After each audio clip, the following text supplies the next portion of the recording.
Hello everyone, welcome back to my channel. My name is Isaiah, and I'm in hell. If you hear noises in the background, I apologize. This is a bit of a not well organized video, and I currently have Dory, one of our cats, in a carry bag. She's not very happy about it, and I'm not either, to be honest, at this point. But to tell this story, I should start at the beginning. Last week, our toilet started going on the fritz. And it turns out so was our neighbors. Our pipes are connected. Go figure. Then it came to a head Friday, because pre Friday, we didn't even have access to a toilet.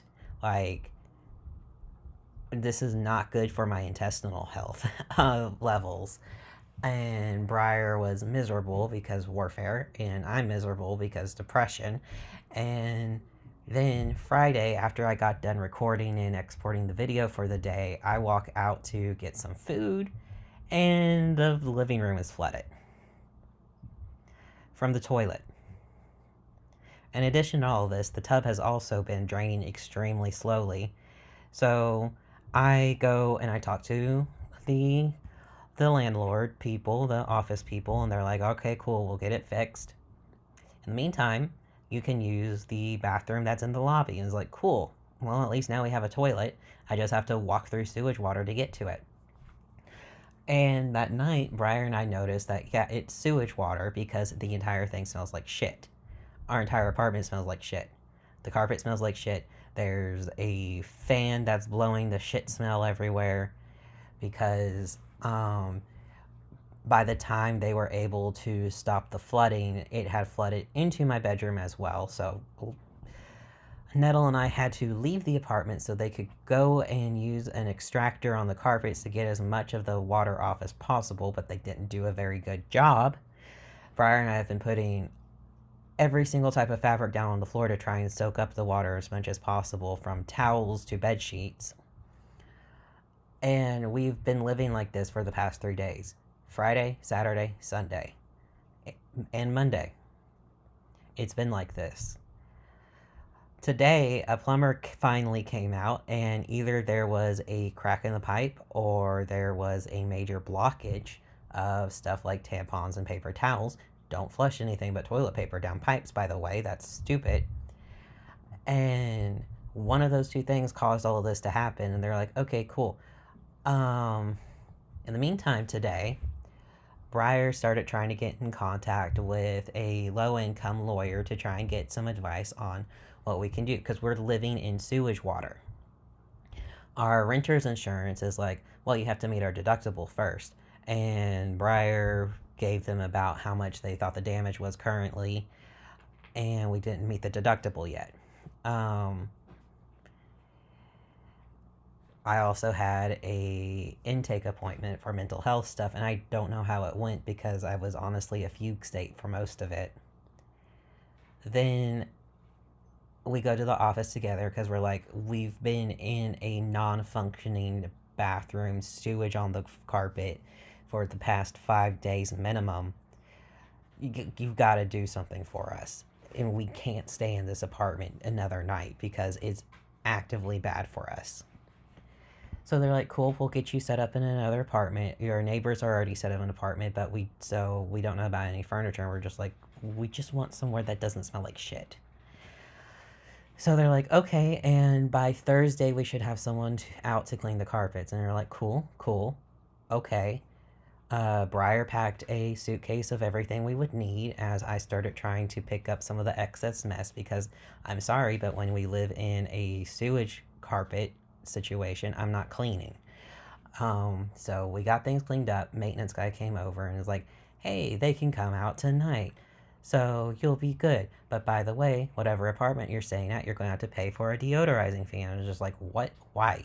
This isn't our fault. If anything, it's your fault because you guys are the people that are supposed to be making sure this stuff stays maintained, and you clearly didn't maintain it if there's a cracked pipe, or you clearly didn't maintain it if there's a giant ass clog.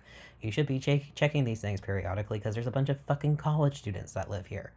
Yeah, by the way, we live in University City, so there's a bunch of college students everywhere. This place has a mixture of families and mostly college students because they keep burning their popcorn or they put their Pop Tarts in the microwave and set the fucking fire alarm off, or they're smoking pot. At this point, pot smells better than my apartment.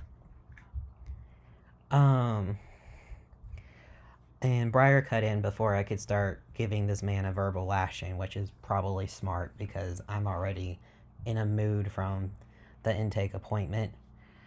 And we moved on to cool. So we finished cleaning up. I had to cover all of our fish tanks with plastic wrap to avoid any fumes from getting in. I mean, when you've spent like as much money as I put in it, is probably at around $3,000 at this point. I don't want my fish to die or the plants to die. And I'm extremely irritated because I haven't been able to do a water change on the big tank. And since I'm keeping the heat up for the last little bit of ick that might be in there, you're supposed to keep it going for like 2 to 3 weeks after the last signs have disappeared just to make sure that you have killed all of the ick completely. Because the higher temperature makes the life cycle go more quickly. Um, the evaporation rate's been much higher, and it needs water, and it needs a water change because it's been several days. And when we were supposed to do the water change on Friday, well, everything flooded. Don't have access to pipes. The tub's not draining. I couldn't take a shower on Friday. I was miserable. But then the landlady comes back over and is just like, hey, just so you know, this is going to happen. And we talk with her a bit. She's like, don't you have any place that you can drop the pets off? And it's like, no, we live alone in Philadelphia. We have no family. We don't have any friends because we moved up during COVID. So there's no going out. Um, we need a place to chill with the pets while everything is being done and being cleaned because you guys are insisting, oh, they'll be fine after a couple hours. There won't be any more cleaner drying after a couple hours of they're being done. They're like, cool, awesome, great. When's it happening? Oh, we don't know. It's like, cool.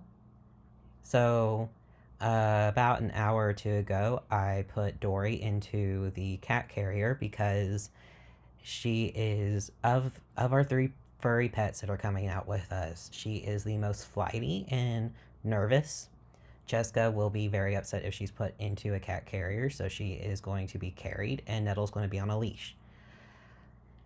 In addition to all of this, our landlady is like, by the way, I'm going to give you the email of my head person. And after all of this is taken care of, go ahead and email her and be like, hey, so all this shit's been happening.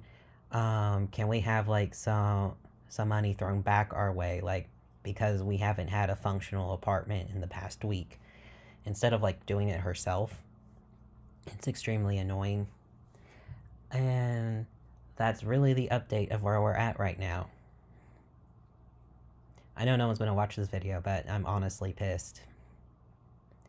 And and Dory is not in the cat carrier anymore. What the fuck? I just saw her walk by. But I'm going to deal with that later. Food just came in. I'm going to check with the office real quick, and then I'm going to eat and try not to punch a wall because our walls are concrete. I hope you guys are having a better day. Stay hydrated, and I'll see y'all tomorrow.